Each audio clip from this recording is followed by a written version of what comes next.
Have you ever walked away from a conversation, climbed into your car, and felt that sudden, sinking pit in your stomach? You know the feeling. You replay the last 20 minutes in your head, and you realize you said too much. You gave away your strategy, you over-explained your position, or perhaps you just filled the silence with nervous chatter because you felt uncomfortable. In that moment, you didn't just lose the conversation, you lost a piece of your own power. We live in an era that worships the loudest voice in the room, yet every day, we see that those who talk the most are often the first to be dismantled. Today, we are going to explore why your words are your most valuable currency, and why spending them recklessly is the fastest way to go bankrupt in life, business, and relationships. We are conditioned from a young age to believe that to be seen, we must be heard. We are taught that if we aren't contributing to the noise, we are invisible. But look closely at the people you genuinely respect, the ones who command a room without raising their voice, the ones who seem to navigate complex problems with a terrifyingly calm efficiency. They aren't the ones shouting. They are the ones observing. The ancient Stoics understood something that modern society has largely forgotten: nature gave us 2 ears and 1 mouth for a reason. When you speak, you are only repeating what you already know. When you listen, you are learning something you didn't. This isn't just a quaint piece of life advice, it is a fundamental strategic truth. The person who speaks less doesn't just appear wiser, they actually possess a structural advantage over everyone else in the room. They hold the cards, while the chatterbox is busy showing their hand to the entire table. The pain of overtalking is subtle, but it is corrosive. It manifests in the foot-in-mouth moments that haunt your commute home. It manifests in the professional setting where you reveal your insecurity by trying to justify your work before it's even been criticized. When we talk too much, we suffer from the dilution of influence. Think about the last time you were in a meeting or a group setting. There was likely one person who couldn't stop talking. Initially, people might have listened, but within minutes, their eyes glazed over. The speaker's words became white noise. Because they were always talking, their opinions lost their scarcity value. When they finally had something important to say, nobody was listening anymore. Beyond the loss of influence, there is the tactical vulnerability. Every sentence you utter is a piece of data you are handing to the world.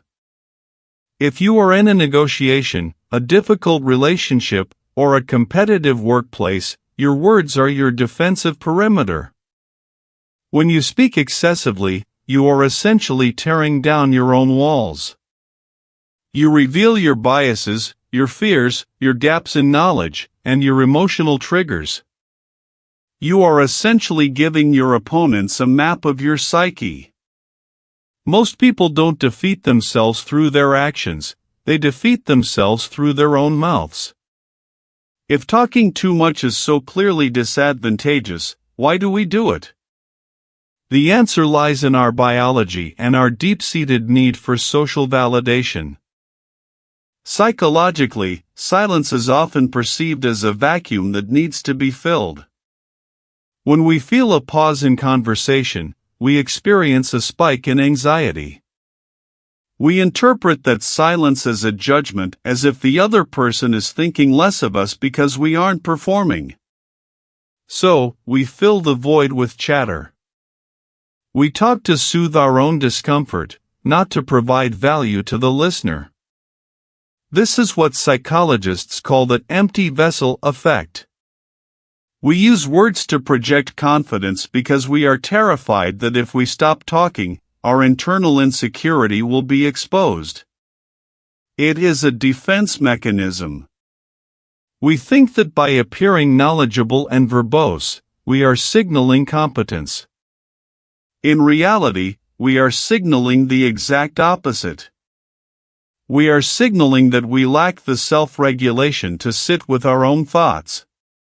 We are signaling that we are driven by impulse rather than strategy. When you cannot control your own tongue, you have already admitted that you cannot control your own state of mind. The Stoics, particularly Epictetus and Marcus Aurelius, viewed the control of the tongue as the ultimate exercise in self-mastery. They didn't view silence as the absence of thought, but as the presence of discipline. Epictetus famously warned that we have 2 ears and 1 mouth so that we may listen twice as much as we speak. For the Stoic, speech is a responsibility. Every word you release into the world is an action.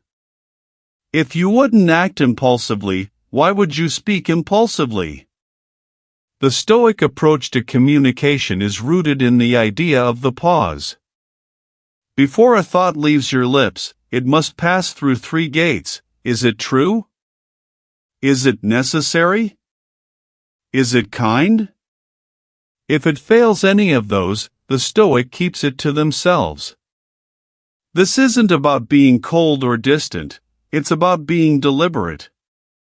By adopting this practice, you transform your speech from a nervous reflex into a calculated tool. You stop being a victim of your own impulses and start being the architect of your own presence. You realize that your value is not in how much you can contribute to the noise, but in how much you can contribute to the clarity. So, how do we shift from the impulsive speaker to the strategic observer?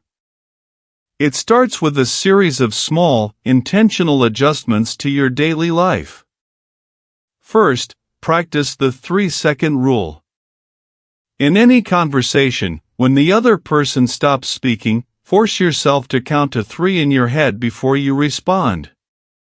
This does 2 things. It allows you to process what was actually said, and it signals to the other person that you are taking them seriously. It prevents the knee-jerk reaction that leads to regret. Second, start treating information as a high-value asset. Before you speak, ask yourself, does this information need to be shared, or am I just saying it to feel heard? If you are sharing a strategy, an opinion, or a personal detail, consider the cost of that information. If you wouldn't hand someone a $100 bill, don't hand them a piece of information that could be used against you. Third, learn to embrace the silence.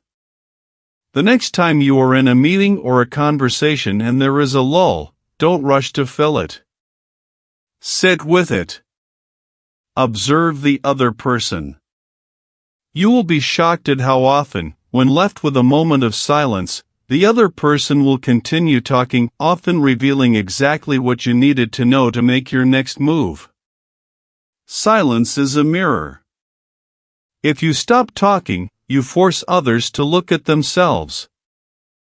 What happens when you stop being the one who talks the most? First, your words begin to carry weight. Because you speak less, people pay attention when you finally do. You become the person whose opinion is sought out, not the person whose opinion is forced upon others.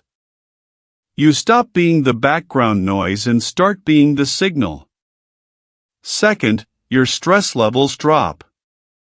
You no longer have to spend your energy managing the aftermath of what you said. You stop carrying the baggage of "I shouldn't have said that." Your social interactions become cleaner, more efficient, and significantly more productive. Third, you develop a sense of inner authority. When you master your tongue, you master your mind. You begin to feel a quiet confidence that doesn't require external validation. You realize that you don't need to perform for the room to feel secure in your position. You become the quiet leader, the person who, even in the middle of a storm, remains composed, observant, and impossible to rattle. You aren't just surviving the social game, you are winning it. The world will always be filled with people who feel the need to be the loudest voice in the room. They will continue to exhaust themselves, dilute their influence, and hand away their leverage one sentence at a time. That is their path. Your path is different. Your path is defined by the quality of your silence and the impact of your words. Remember that your influence is not measured by the volume of your speech, but by the weight of your silence. When you choose to speak less, you aren't just withholding words, you are preserving your power. You are choosing to be a person who thinks before they act, who listens before they lead, and who understands that in a world of constant noise, the most powerful thing you can do is be the one who knows when to remain still. Before you go, I want you to consider your next conversation. Today, make a conscious effort to listen more than you respond. Watch the way the dynamics shift. Observe how others react when you don't rush to fill the void. The change won't happen overnight, but the moment you decide that your words are too valuable to be wasted is the moment you reclaim your life. Who are you when you stop trying to convince the world of your worth? That is the person you were meant to be. Proceed with that knowledge, and speak only when your words are more beautiful than the silence you are breaking.